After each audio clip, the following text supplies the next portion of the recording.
my husband and I got our hands on the all-new Skyrover X1. And if you've been looking for a compact drone for travel and adventures, you're definitely going to want to see this one. Right out of the box, everything comes packed into this surprisingly compact carrying case, which is already a huge plus for me because I'm always trying to save space when we're packing our 4Runner. Inside, we've got the drone, batteries, controller, and accessories. The X1 gets up to 32 minutes of flight time per battery, and this combo gives you multiple batteries, so you can get a lot more flying in without constantly stopping to recharge. Check out this controller.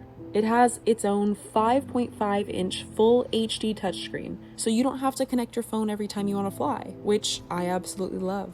You're getting a 1080p 60 frame per second live view, and Skyrover rates the X1 for transmission up to 9.32 miles under ideal conditions. Actual usable range is going to depend heavily on where and how you're flying. The controller also has a built-in storage, and the first thing that really stood out to me is just how small this entire setup is. Everything in this kit feels much more like a professional drone setup than what I expected from something this small. You also get charging accessories and spare propellers, which are definitely essential to have when you're traveling somewhere. And finally, the good part. Meet our newest little adventure buddy, the Skyrover X1. It folds down incredibly small, and it weighs under 249 grams, which is a huge deal if you travel with your drone. But this thing is packing some serious camera specs. A 1x1.32-inch sensor, 48 megapixel photos, 4K 60 HDR video, and even 4K at 100 frames per second for slow motion.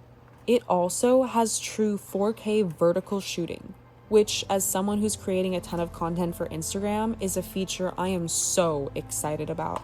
And probably one of the biggest features, the 360-degree obstacle sensing plus AI subject tracking, meaning it can follow people, pets, and even vehicles. So yeah, I think we're gonna have some fun with this thing. And now, for what you've actually been waiting for. Let's get the Skyrover X1 in the air and see how well this drone can really do.